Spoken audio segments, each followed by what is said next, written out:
ကမ္ဘာပေါ်မှာအကြီးဆုံးနဲ့အန်ဒီရဲ့အများဆုံးတောနက်ကြီးဖြစ်တဲ့အမေဇုံ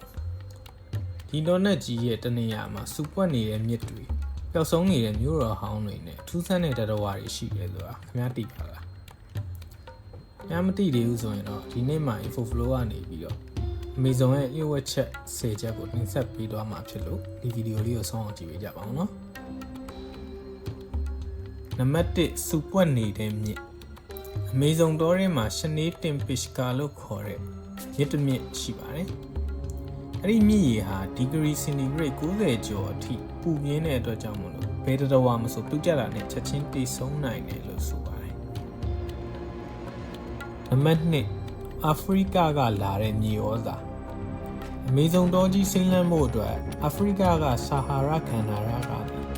ခုံမုံတွေဟာဒီထဲကနေတစ်ဆင့်နှစ်တိုင်းရောက်ရှိလာပြီးတော့မြေဩဇာအဖြစ်အထောက်အကူပြုနေတာပါနံပါတ်3မှန်ဖားအမေဇုံမှာအရေးပြားကမှန်လို့ကြည်နေတဲ့ဖားတစ်မျိုးရှိပါတယ်ဒီရဲ့ခန္ဓာကိုယ်တွေကအင်္ဂါရက်တွေနဲ့နှလုံးခုန်တာကိုအပြင်ကနေအတိုင်းအတာမြင်တွေ့နိုင်တယ်လို့ဆိုပါတယ်နံပါတ်4ပျောက်ဆုံးနေတဲ့မြို့တော်ဟောင်းများအခုနောက်ပိုင်းလေဒါနီးပညာနဲ့ရှာဖွေတဲ့အခါမှာအမေဇုံတောနက်ကြီးရဲ့အောက်မှာလွန်ခဲ့တဲ့နှစ်ပေါင်းထောင်ချီကလူတွေနေထိုင်ခဲ့တဲ့အေယာမမြို့ပြကြီးတွေရှိခဲ့တယ်ဆိုတာကိုရှာဖွေတွေ့ရှိခဲ့ပါတယ်နံပါတ်5ပန်းရောင်လက်ပိုင်းပင်လယ်ထဲမှာမဟုတ်ဘဲနဲ့အမေဇုံမြစ်ထဲမှာပဲရှိတဲ့ပန်းရောင်လက်ပိုင်းလေးတွေဟာမြစ်ထဲကတစ်ပင်တွေကြားမှာကျွမ်းကျင်စွာကူးခတ်နိုင်တဲ့ထူးဆန်းတဲ့တော်ဝါတွေဖြစ်ပါတယ်နံပါတ်6နေဘက်မှာမှောင်နေတဲ့နေရာအမေဇုံတောရဲ့တစ်ပင်တွေကအရန်ကိုထူထပ်လုံးလို့နေရောင်ကြီးဟာမြေပြင်ပေါ်ကို100%ပဲရောက်တယ်လို့ဆိုပါတယ်။အဲဒါကြောင့်မလို့တောအောက်ခြေဟာနေဘက်မှာတော့မှောင်မဲနေတာပဲဖြစ်ပါတယ်။နံပါတ်9ငှက်စားပင့်ကူကြီးများအမေဇုံမှာကလေးတစ်ယောက်ရဲ့ဦးခေါင်းလောက်ကြီးတဲ့ဂိုလိုင်ယက်ဘတ်အီတာလို့ခေါ်တဲ့ပင့်ကူကြီးတွေရှိပါတယ်။သူတို့ကငှက်တွေနဲ့ဖားတွေကိုတော့ဖမ်းယူစားတောက်နိုင်တယ်လို့ဆိုပါတယ်။နံပါတ်10ပြင်ပကဘာနဲ့အဆက်အသွယ်မရှိသူများ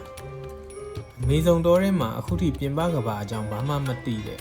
ကိုပိုင်တလေးနဲ့နေထိုင်တဲ့မျိုးနွယ်စုပေါင်း100ကျော်ရှိနေစေဖြစ်ပါတယ်။နံပါတ်9ရစ်စစ်ငရှင်းဒီငရှင်းတွေကဘိုးအား600ကနေ800အထိထုတ်လွှတ်နိုင်ပြီးရင်းနှကောင်ကိုတော့မှလဲကျတော့အောင်လုပ်နိုင်တဲ့စွမ်းအားရှိကြပါတယ်။နံပါတ်10ကမ္ဘာစေဝါတာ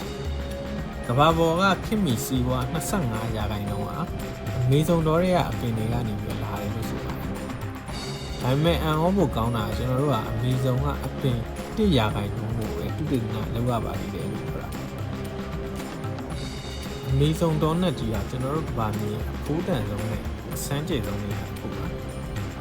ပုံစံနိုင်နဲ့ဒီချက်စေချက်တွေကနေခင်ဗျားအကြိုက်ဆုံးအချက်ကဘယ်ချက်ဖြစ်မလဲကကွန်မန့်မှာရေးခဲ့ပေးပါဦးနော်ဗီဒီယိုအဆုံးထိကြည့်ပေးတဲ့အတွက်ကျေးဇူးအများကြီးတင်ပါတယ်အခုလိုဗဟုသုတတွေအမြဲစီးဆင်းရ info flow ကိုလည်း subscribe လုပ်ထားဖို့မမေ့နဲ့အောင်နော်နောက်ဗီဒီယိုမှာပြန်ဆောင်ကြမယ်